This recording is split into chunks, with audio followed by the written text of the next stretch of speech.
Hello friends, எல்லாருக்கும் என்னோடய அன்பான வணக்கங்கள். அதாவது என் மேலே எல்லாருமே கோவமாக இருப்பீங்கன்னு தெரியும். 2 டேஸாக ஒரு வீடியோ கூட ஒழுங்காகவே போடலை. அது எனக்கே தெரியுது, புரியுது. ஏன்னா 7 o'clockலேருந்து 9 o'clock வரைக்கும் பிள்ளைங்க டியூஷன் படிக்கிறாங்க தினமும். அதனால தான் என்னால் ஒழுங்காக வீடியோ போட முடியல. இருந்தாலும் என்னால் முடிஞ்ச வரைக்கும் என்னோடய பெஸ்ட்டை நான் கொடுக்குறேன். அதாவது எபிசோட் பற்றி பேசி ஆகணும். ஏன்னா பாட்டி மாறினாங்க, சரி தாத்தாவும் மாறிட்டார். பார்த்தீங்களா, எனக்கு அதே ரொம்ப வேதனையாக இருக்குது. நம்ம விகாவை இப்படி தவிக்க வைக்கிறது, நம்மளே தவிக்க வைக்கிற மாதிரி ஒரு ஃபீலிங் வருது. என்னதான் இருந்தாலும் பாட்டி மாறி இருந்தாலும் தாத்தா மாறாமல் இருந்திருக்கணும். பேரனாக இருந்தாலும் பேத்தி அப்படிங்கிற ஒரு ஸ்தானத்தில் தானே நம்ம காவேரி இருக்காங்க. அவங்க நிலமையில இப்போ என்ன பண்ணணும்? இருந்தாலும் எல்லாருமே பிவி சாரை திட்டிக்கிட்டே இருக்கீங்க.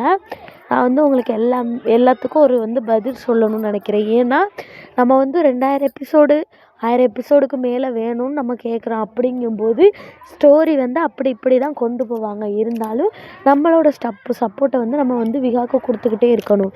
என்ன ஆனாலும் இந்த ஸ்டோரி லைன் எப்படி போனாலும் பரவாயில்ல. எப்படி போனாலும் நம்ம விகாவுக்கு சப்போர்ட் பண்ணிகிட்டே இருக்கணும். ஏன்னா நம்ம 2000 எபிசோடு 1000 எபிசோடு கேட்குறோம் அப்படின்னா அதுக்கேற்றாப்புல தானே ஸ்டோரி லைன் கொண்டு போவான். எல்லாருமே எனக்குமே பிவி சாருக்கு மேலே கோவம் தான், வேறு மாதிரி கொண்டு போயிருக்கலாம் அப்படின்னு சொல்லிட்டு.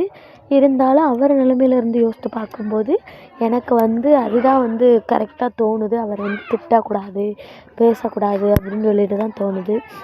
ஏன்னா ஒரு டைரக்டராக இருக்கிறது பெரிய விஷயம். அவர் பெஸ்ட்டாக சீரியல்ஸ்லாம் கொடுத்துறார். பாரதி கண்ணம்மா, அப்புறம் சரவணன் மீனாட்சி. பெஸ்ட் எக்ஸாம்பிள்னால் சரவணன் மீனாட்சி தான். அவருக்கு ஒரு பவர் பேக்டு சீரியல்னால் அது சரவணன் மீனாட்சி தான். அப்படின்னு இருக்கும்போது அவர் பண்ணுறது எல்லாமே நமக்கு இருக்கணும். ஒரு எம்மன் கொஞ்சம் நாளைக்கு ஓடணும் அப்படின்னு தான் அவர் கதையை வேறு மாதிரியெல்லாம் கொண்டு போயிட்டுருக்காரு. அதனால் சீக்கிரமாக ரெக்கவர் ஆயிடுவாங்க, சீக்கிரமாக சேர்ந்துருவாங்க. அந்த நம்பிக்கையில் நம்ம இருப்போம்.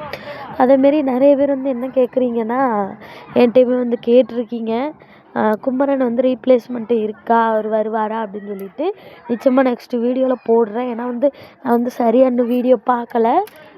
என்னன்னு சொல்லிட்டு பார்த்துட்டு நோட் பண்ணிவிட்டு உங்களுக்கு நான் வீடியோ போடுறேன். சப்போர்ட் பண்ணிகிட்டே இருங்க. டிவியில் சப்போர்ட் பண்ணுங்கள், நம்ம சப்போர்ட் பண்ணுங்கள். ஏன்னா டிஆர்பி ரொம்பவே முக்கியம்.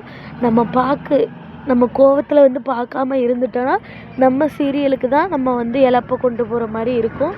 அதனால் யாருமே கை விட்டுறாதீங்க. எப்போவுமே பிடிக்கலை இதெல்லாம் பார்க்காதீங்க. நிறைய நெகட்டிவ் கமெண்ட்ஸ் நான் பார்த்துக்கிட்டு வர்றேன்.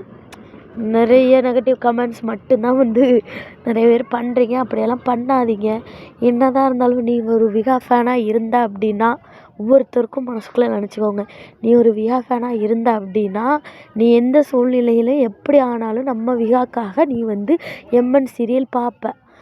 விகா ஃபேனாக இருக்கிற உனக்கு ஒவ்வொருத்தர் மனசுலையும் நினச்சிக்கோங்க. உங்களுக்கு தான் நான் சொல்கிறேன்.